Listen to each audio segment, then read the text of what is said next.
क्योंकि हम किसानों के घर में पैदा हुए, तो हमें कोई उसमें पढ़ना नहीं, उस विषय को हम जानते हैं कि अब जैसे 10 बीघा खेती है, 15 लोग घर में है। अब बच्चों की पढ़ाई, कपड़ा लत्ता, ब्याह बर, खाद पानी, सिंचाई का घंटों के पैसे होते हैं, 4 घंटे 5 घंटे में 1 बीघा, ऐसे ऐसे होता है। ठंडी के समय जब कोई रजाई नहीं छोड़ना चाहता, वो जो कपड़े हैं भी वो समेट के, क्योंकि पानी लगा है, पूरी रात पानी लगाता है पूरी। अब इतना महंगा समय है और उसका अनाज इतने गिरकर सस्ते दामों में जाता है, और पूरा देश उसी का उधर पोषण का हेतु होता है, वो उसी का किसान का। लेकिन उसकी हालत ये रहती है कि वो अच्छा कपड़ा नहीं पहन सकता, वो अपने बच्चों को अच्छी पढ़ाई नहीं पढ़ा सकता, क्योंकि इतनी लागत लगती है। अच्छा, उसमें है ही नहीं कि लागत लगने पर हमें माल मिल ही जाएगा। इसीलिए जैसे भारत का सैनिक प्राणों की आहुति देने के लिए तैयार है, ऐसे ही सच्ची पूछो तो महान तपस्वी किसान, वो हमारे पूरे देश को भोजन दे रहा है। भाई आप बड़े पदाधिकारी, लेकिन खाओगे तो रोटी दाल ही और वो तो वहां पैदा हो रहा है, मेहनत उसकी देखो। स्कूल से आने के बाद हमें पढ़ने का समय नहीं दिया जाता था, मक्का के खेत रखाओ चल के मक्का। इतनी किसानी का, इतनी मेहनत का उसका जो का, और वो जब बाजार में अन्न जाता है तो उसकी कीमत बहुत कम होती है, और जब वो सामान लेता है तो उसकी कीमत बहुत बड़ी होती है तो वो हमने देखा है। अब लाही सरसों जिसे कहते हैं, खेत बढ़िया खूब चक हो गया, बाली एकदम पकी तैयार, सुबह उसे काटना है और शाम के हल्का पानी हो गया, सूर्य की किरणें निकली, सब कलियां फूट गई, सब सरसों बिखर गई। अब वो बैठे रो रहा, क्या करे, लाखों रुपया लगा करके भी वो गरीब का गरीब और कर्जदार हो गया। ऐसे जब उनको अध्यात्म का ज्ञान नहीं होता तो फिर एक उपाय मिलता है कि क्या करूं, आत्महत्या कर लूं। ये हम मतलब पढ़ी लिखी बात नहीं कह रही है, हम समस्या कह रहे हैं। हम लोग जैसे किसान के घर में जन्मे थे ना, तो रात में बादल गरज रहे हैं, पकी फसल गेहूं की खड़ी है, चना की खड़ी है, सरसों की खड़ी है, पूरा परिवार ऐसे बैठा है, राम राम राम राम भगवान, बस 2 दिन का समय दे दो, किसी तरह काट करके हम घर। अब अगर वो 2 दिन में वर्षा हो गई तो पूरे साल की कमाई गई उसकी।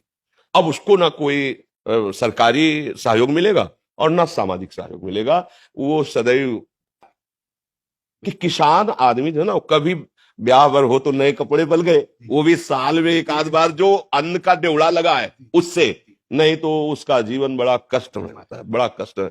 किसान वास्तविक प्रणाम योग्य और सबके प्रणाम योग्य है, क्योंकि कुछ भी तुम 10 लाख कमाओ महीने, लेकिन खाओगे क्या? 10 लाख थोड़ी खाओगे, खाओगे तो अन्न ही ना। तो उसके अब ये कि थोड़ा सा आधुनिकता बढ़ गई है, पर वो अन्न में पावर नहीं रहा।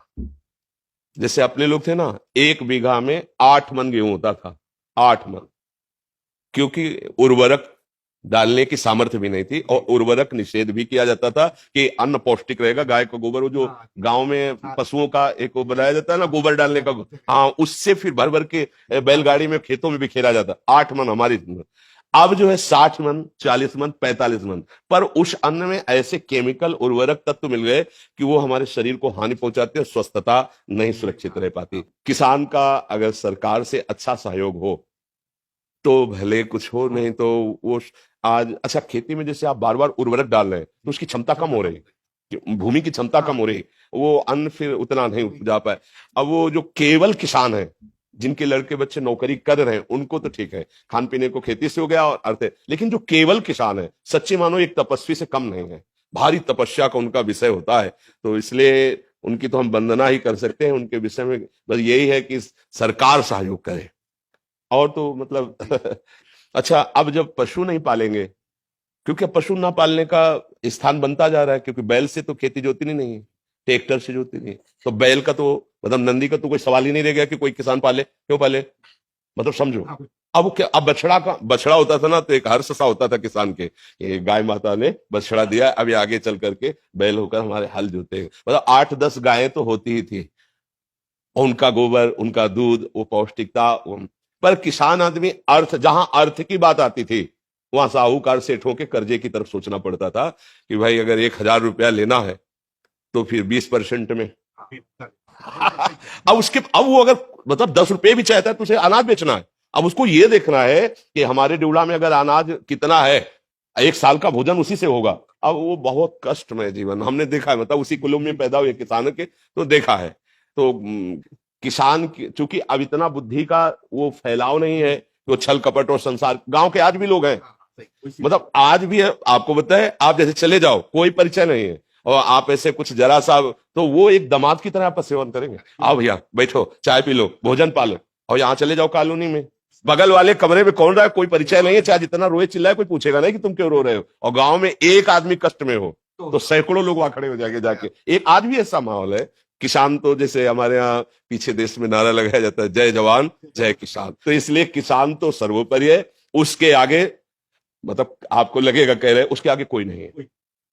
अगर हम संत जन जिन्हें कहा जाता है, तो हम पैदा भी उन्हीं के घरों में हुए हैं और पले भी वही हैं और पोषे भी गए हैं और आज भी उधर वहीं से भर रहा है। आज भी उन्हीं के, अगर कोई भी है तो अन्न कहां से आ रहा है, किसान से तो आ रहा है, कोई ना कोई तो दे रहा है। बड़े बड़े परमहंस जो है भगवदानंद में डूबे हुए घरों में जाके भिक्षा, नारायण हरि लाओ भिक्षा दो, तो वो चाहे भूखा रह जाए पर उसको पवाएगा। ये मतलब सहानुभूति उसके हृदय की, हाँ उसकी सह तो और तो कोई सहयोग कर नहीं सकता, क्योंकि वो ऐसे लोग होते हैं कि ऐसे नहीं कर सकते। ये भी बात है, गरीब है, मेहनत करते हैं, पर वो ऐसे नहीं कर सकते। वो ऐसे ही करने की कोशिश करेंगे, हमारे पास जो सूखी रुकी है खा लीजिए।